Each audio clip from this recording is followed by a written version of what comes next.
Hello again, this is Alex with MasterChartsTrading.com, and this is market recap for Friday, May 6, 2016. This week we'll do a little bit different style of presentation, and we'll see if it works better. If you have any questions or feedback, please don't hesitate to send them in or post them on YouTube channel. So we'll look at the topics here. The selling has stopped at the 50-day moving average on S&P 500 for now. I still think that market breadth warrants a bearish posture.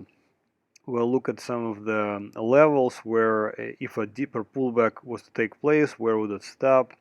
We'll look at some of the comparison between 1973 and 2016. I think there are some quite interesting comparable situations. Also, we'll look at some volume analysis.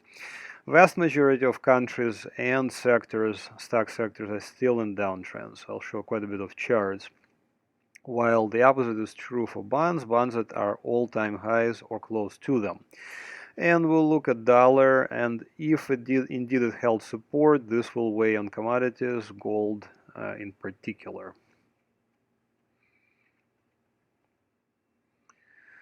Alright, as you can see, we have quite a bit of charts to cover, so I'll be going through them relatively quickly. Again, if you have any questions, please don't hesitate to send them in by email. Okay, so this is a chart of S&P 500 and ETF SPY, and this has dividends added back into the price. Therefore, we have an all-time high with the dividends added back in.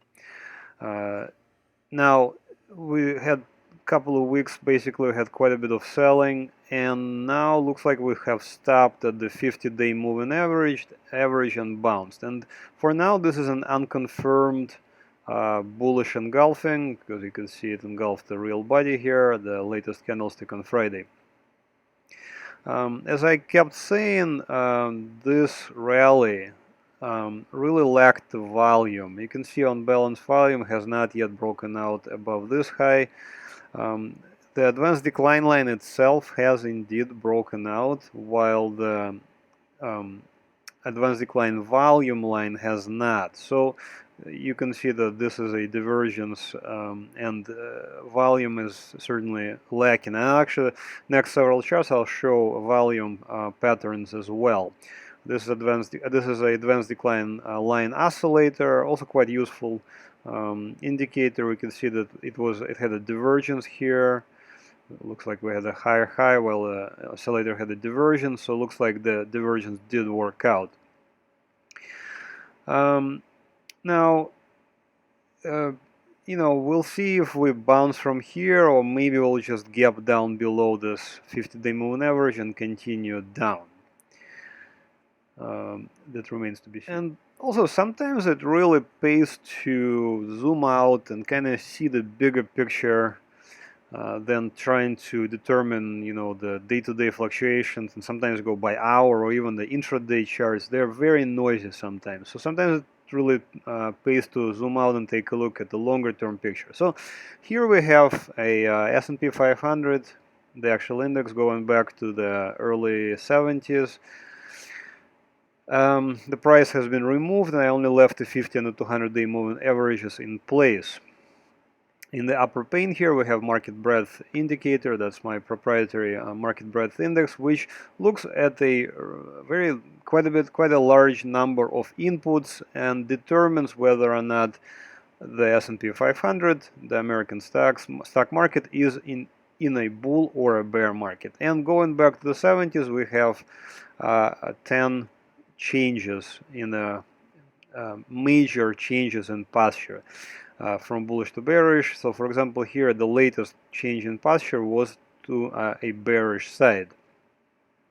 Now we have here basically we have three bear markets, one in 73, which we'll look at a little bit later on, the one in 2000 and the one in 2008. All of those three markets had sort of a selling climax, and you can see it in the lower part here, which is one of the inputs for the market breadth index is a percentage of stocks in an uptrend.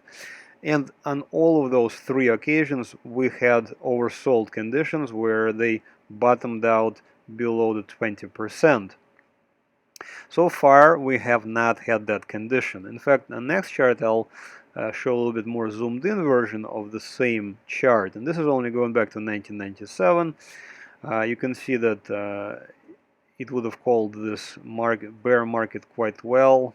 Same goes here. It would have called this bear market quite well. Also, it eliminated quite a bit of whipsaws, these pink boxes here. You can see that oversold condition was present at a market bottom. Oversold condition was present. So far, I have not seen an oversold condition being present. I have seen already sizable, profitable trade on the downside. In fact, we did take a profitable trade in November of last year, November, December of last year. Now, again, for now, I'm still looking at the picture in stocks as a bearish picture. I need to see an improvement in this index, market breadth index. I need to see an improvement. I need to see it rally above this blue line at the top. In all other instances, we had improvement here in the market breadth index. So far, I have not seen it. We didn't, come off the lows here. We were at 1, now we're at 3, so there is improvement here. But I don't think it's enough just yet. So if this was it, basically, if we have a rally from February low until the current high here in April, if that was it, then this is a Fibonacci retracement I put in here. Where can we expect retracement to? And the first level to watch is around 1993 here. So it's a 38% retracement, 50% would be at 1958, and 61 will be at 1922. Now, these are, I think that we are in a downtrend, and therefore these are not necessarily going to hold. In a downtrend, we're looking for resistance breaks for the downtrend to end. Supports are really meant to be broken, so we are, if we break out, break down below these levels, below this level especially, and then another one is this level in 1875, then we could easily take out this level. You can see that this past week we had quite a bit of selling and increased volume. You can see the volume was larger here in the past 2 weeks than on this advance so far. So anything is possible. We could just turn around and make an all-time high, and that would certainly improve the odds of this bear market ending. Okay, this is New York Stock Exchange Composite in as it was in 1973, in October of 1973. The reason why I chose this particular time period is because according to my system, according to market breadth index, this would have been the beginning of a bear market in stocks. Now, if you didn't know anything about market breadth, if you just looked at this chart, generally speaking, this does not look particularly terrible because this is all-time high. We came down somewhat hard, rebounded, made actually a higher low compared to this, and bounced up to took out this high on very high volume. In fact, this is a weekly chart, by the way. All of these 4 weeks here, this is very strong gains of the lows here on high volume. So, would you buy this if you didn't know anything about anything else? Would you just look at this chart and buy it up here because we broke out above these highs? Let's fast forward and see what happens. So let's go on 1 week at a time. So first of all, this is already a red week on very high volume. You can see that this red volume is the biggest one since beginning of, so biggest one in a year. So that's already a very literal red flag. We continued to bounce up and down, but you could see that it pretty much unraveled, and we made a lower low, bounced about a little bit, broke the support here, and then made another low, continued lower and lower and lower, until finally we started to bottom out. You can see very large volume come in here,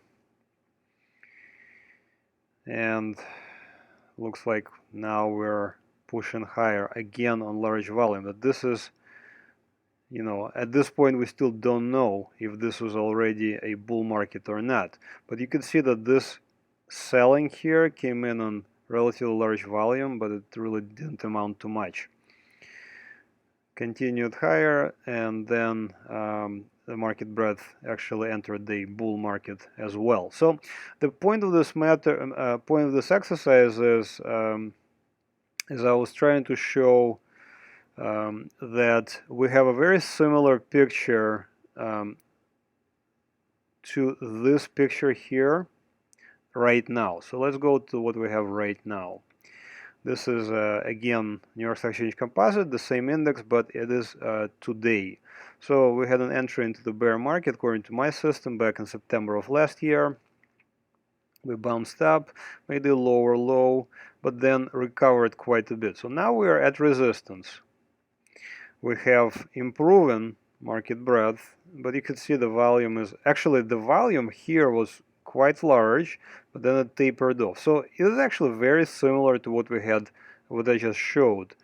Now here we have the last 2 weeks come in also in a relatively large volume, above average volume here, and this selling is at resistance, and this, you know, in my opinion, basically means that we could be headed for a retest of either these lows and potentially even February lows.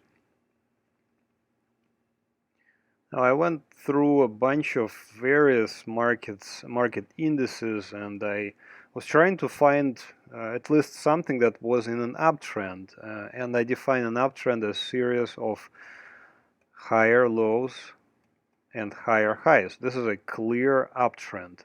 Now this is QQQ, and this is a closing prices because there was really large spikes here. So so far it looks like we have a series of lower highs, lower lows. Let's take a look at IWM, the small caps. So far we have a series of lower highs and lower lows, and this is a weekly chart as well. Japan, actually a couple of days ago, very interesting. We had a very large candlestick here last week rather, because the Japanese yen rallied against the dollar, well, against many other currencies actually, and this is putting pressure on the Japanese stock market. Pretty clear downtrend, lower highs, lower lows. This is Europe, peaked out back in 2014 and has not been able to even come close to recapturing the highs here. Pretty clear downtrend. Excuse me, this multi-year lows here in February. Emerging markets, the same story, peaked out in 2014, continued lower series of lower highs and lower lows. More sectors, these are XLF financials, also rather clear downtrend so far. This is also multi-year low. This is 2013 actually, going back to 2013 on closing basis because of the spikes in prices. XLK, now this is the only one that I was able to find or even to make a sort of an argument for an uptrend, because it did make a new high here, but at the same time it made also a lower low. So conflicting information, and this is literally the only sector that I was able to find within the major sectors, except for utilities, of course. utilities are making all-time highs. In fact, maybe let's look at them. Actually, yeah, so this is an all-time high for utilities. XLY, consumer discretionary, very highly economically sensitive sector, lower high, but you can see that this is a higher low, but probably if we go to close only chart, maybe we'll see a different picture. Yeah, it's a different picture. So because of the spikes, we can see a lower highs and lower lows. XLI industrials, same story. Lower highs, lower lows. So again, as I said, quite a bit of evidence is pointing to continued downtrend, to bear market in stocks. And I still yet to see a significant amount of bullish evidence, and that's why me and my subscribers are continuing to look for shorting opportunities within the stock universe. So bonds are literally the opposite of the picture is literally opposite of stocks. You can see breakout to new all-time highs here in February, exactly when the stock market was dropping and bottoming out. But look, bonds usually move in the opposite direction of stocks, and this time they didn't. They just continued higher. So this again this week, all-time highs, all-time closing highs. This is aggregate bond fund. Very bullish looking chart. I mean, we might get a pullback or we may just continue higher. TLT, 20 plus year treasuries. This is more volatile than AGG, but the gist of the matter is the same. We had a very high, run up, definitely overbought conditions here. I mean, we almost had a vertical advance here, so a pullback here in February of last year was in order. Nice buying opportunities here and high volumes here. And then a continuation higher, breakout above this level here, beginning of this year in February. And now this is actually all-time high as well, intraday here we put in February, and then since pulled back. Now this week we got nice relatively high volume advance, so looks like we may be re-challenging all-time highs yet again. And if you could see that this is a potential cup formation, maybe a cup and handle, if this is a handle, and then if we break out above handle, this whole pattern depth could be duplicated on the upside. Very bullish chart again. Municipal bonds, similar to AGG, broke out above resistance here, and very large volume breakouts here, and then continued higher. Now see how interesting this right here, this big red volume candlestick, volume stick. Basically we had selling, and if you were trying to short up here, you would have been immediately closed out of your short, because this week again we made an all-time high. So overall bonds are very bullish in my opinion. Yeah, let's switch gears a little bit. This is Powershares US dollar bullish fund, so it holds you can play the currency, you can play the US dollar index at retail level. It's not as clear, and I'll actually show a next chart, because here looks like we did have a breakdown below this level, but this is most likely due to slippage, and there's a little bit of slippage going on. The main part about this chart is, first of all, this is a bullish chart. This is a weekly chart, by the way, going back 2013, and this is a breakout, 52-week highs at this point, and then basically a correction. Maybe this is a flag of some sort. Maybe this is a cup with a goofy looking handle, but in any case, this week I think we had signs of bottoming pattern. Look at this volume, very large volume here.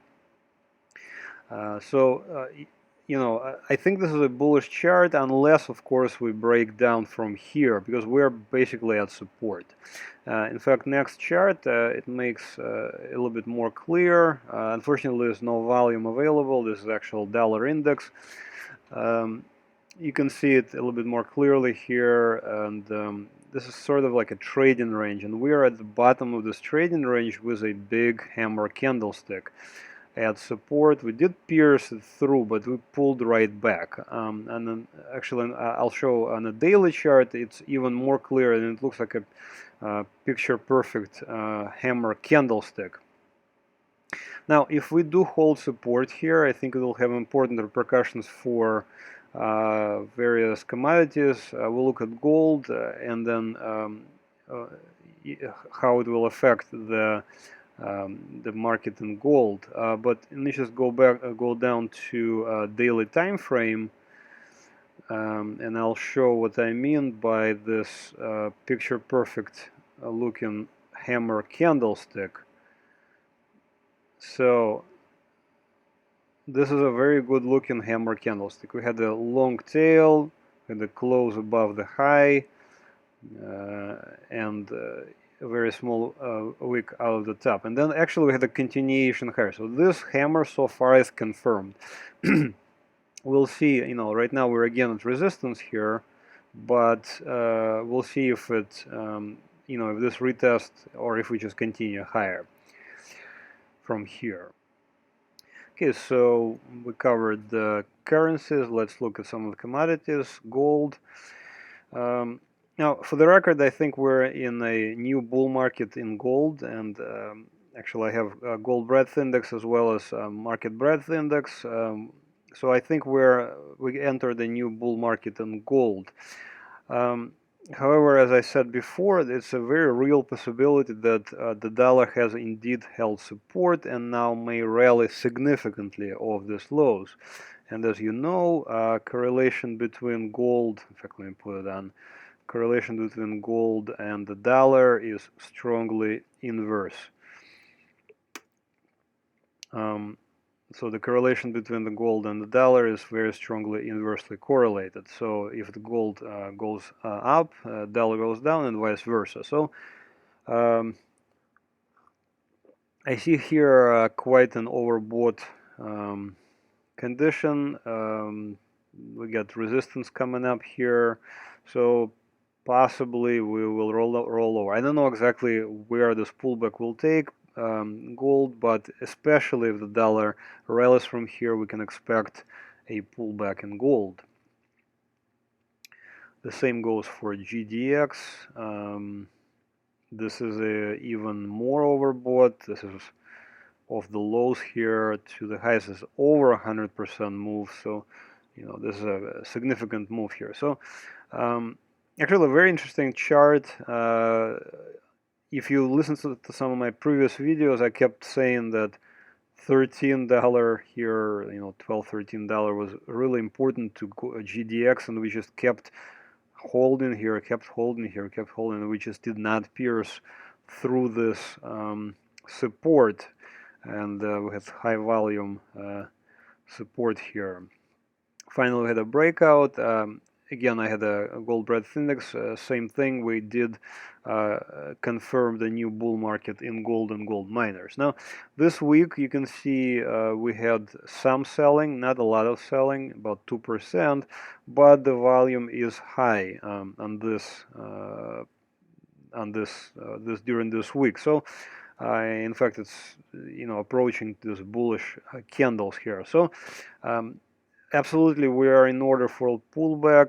Where this pullback will take gold miners.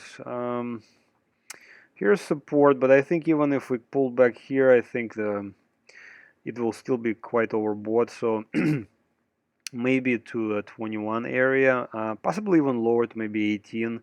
Maybe even here. It all really depends on the dollar, I think. So if the dollar rallies, there could be a significant pullback in gold miners. Alright, briefly, this is oil, West Texas Intermediate light crude oil. Pretty obvious picture in my opinion. I mean, this is also weekly chart, but I mean, looks like we're basically going down with occasional counter-trend rally. Actually, surprisingly, as of late, oil and US dollar also quite strongly inversely correlated. Looks like the correlation coefficient spends most of the time in a negative territory. This week, I had a bearish, well, a red candle, not terribly strong selling just yet, but the volume is high. So it's possible we're gonna roll over and just head down again. Of course, alternative scenario is we possibly continue higher, and then there's resistance up here at the $50. Let me just zoom out some more, and I want to show the correlation coefficient. Notice that it spends most of its time in the negative territory. So again, if the dollar rallies from here, we can expect downward pressure on oil prices.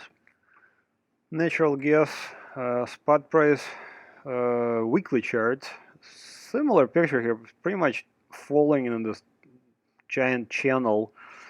We are near the top of the channel right now, and we had selling near the tops of the channels before, so it's possible this is the time we're gonna get hit again.